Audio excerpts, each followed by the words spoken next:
Hi, this is Carl from Linguagenesis, and what I want to talk about in this video is the use of identical double consonant combinations which exist in Spanish words.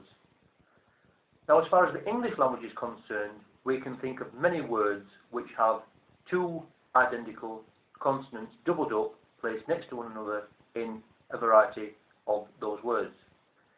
Where double B is concerned, we have rubbish, double C, soccer, double D, ladder, double F, gaffer, double G, baggage, and so forth.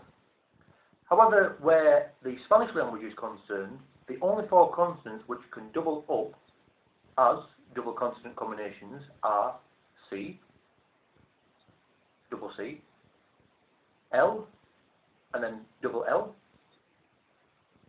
N, double N, R, double R. Those are the four consonants which appear in the English girl's name, Caroline. So the question is this: why, in a language such as English, and also Italian, and arguably many others, can you have so many different identical double consonant combinations, whereas in Spanish you can only have a maximum of 4? Let's look at words which have, in Spanish, words which have a single C and a double C, a single L and a double L, a single N and a double N, a single R and a double R. For example, we have the Spanish word casa, spelled C-A-S-A, containing only the one C. We have the Spanish word acción, which translates into English as action, where the ending T-I-O-N is a cognate and translates into Spanish as C-I-O-N. Acción, spelled A-C-C-I-O-N.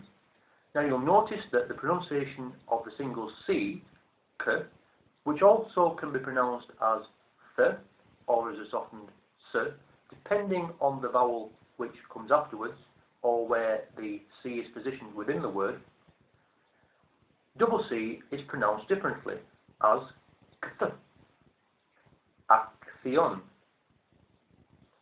Now we have the single L, which appears in the Spanish word palo, meaning a stick, or anything usually which is of a stick formation. For example, a crowbar can be referred to as un palo. The one L is pronounced L. Then we have the Spanish word for chicken, which is pollo. Or, to have different pronunciations, we may have pollo, or, as is common in Argentina, pollo. Pollo, spelled P-O-L-L-O, the double L gives you a different pronunciation to the single L, y versus L. Now the double N features in a limited number of words in the Spanish language, and often features in those which, when translated into English, have an opposite meaning to the prefix in. For example, negable, deniable. To say undeniable, to get the opposite, you would say innegable, innegable. Another example is innecesario, unnecessary. If you remove the prefix in, you have necesario, the opposite, necessary. As I say, in a standard sized dictionary you would probably find that no more than around 20 words start with the prefix in, followed by a second N in the Spanish language. Then we have R versus double R. The Spanish word caro, meaning expensive. And then the Spanish word carro, meaning supermarket trolley, and also a Latin American word for a car, spelled with double R, C-A-R-R-O. And in that example, the double R is rolled much more than the single R. We have carro, one R, versus carro, with two R's.